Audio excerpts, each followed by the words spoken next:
Okie dokie, I'm Sam, and I would like to speak about idea generation speaking topic. Let's start with common complaints.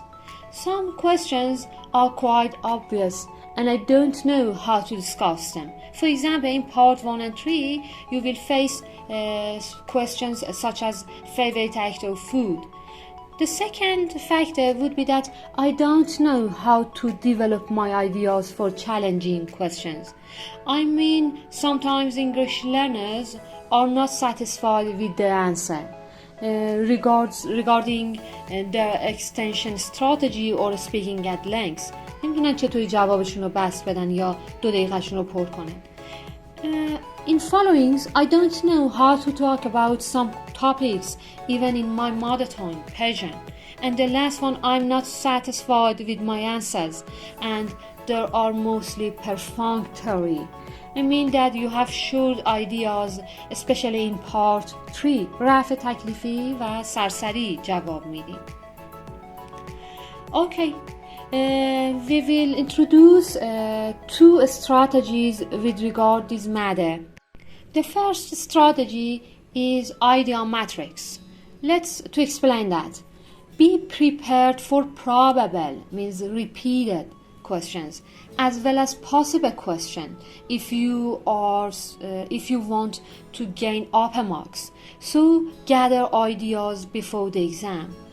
The next one would be that you should have an idea notebook. What's that? Let's explain that. It's a written data bank based on idea prediction and extended answer for each topic. Moreover, you can relate them to new ideas. So be careful about that. Complete the table before the exam. And the source is based on your knowledge, your experiences, via using approved books, as they give you some ideas and perfect structure. And the last one, decide beforehand or in advance what your position is regarding different issues. میخوای چی جواب هر سوال رو بدی؟ بداهه‌گویی نمیتونیم انجام بدیم. قبلش باید فکر کرده باشی. Well, as you can see here, this is a sample for idea matrix related to the accidents topic. We talked about that in previous video. As you can see here, I wrote causes and problems here, and there are 8 columns that have been remained. I have to fill in all the columns of the table before the IELTS exam. The second strategy would be dimensional thinking for extending your ideas. باید ذهنمون رو قبل از امتحان آیلتس پارتیشن بندی بکنیم برای اینکه بتونیم به سوالا بهتر جواب بدیم. Why dimensional thinking? Yeah, you can't come up with ideas when you don't give your mind pertinent, relevant clues related to the topic. Dimensional thinking is a quick way of idea generation.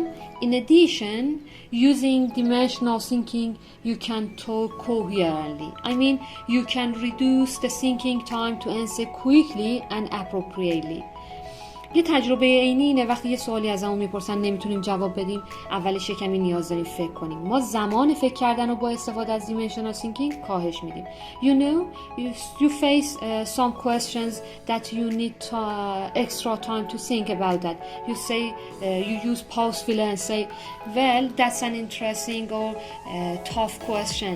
Let me think about that. The most common dimensions are as listed here: family, economy, politics, environment, psychology, society, education, media, history, future, and etc.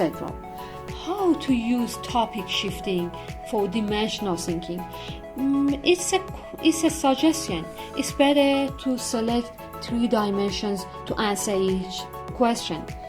For example, you say psychologically speaking or economic wise, as well as in accordance with family or as far as the sociologists are concerned, or when it comes to studying abroad, and etc., as you can see here in a list. And finally, we have a sample answer here. The question is, do you wish to study abroad? I answered this question by using 3 dimensions. Looking to the first dimension, which is future, I examined opportunities. Let's start. To be perfectly honest with you, when it comes to studying abroad, I should say that I'm keen on studying in Canada as an international student.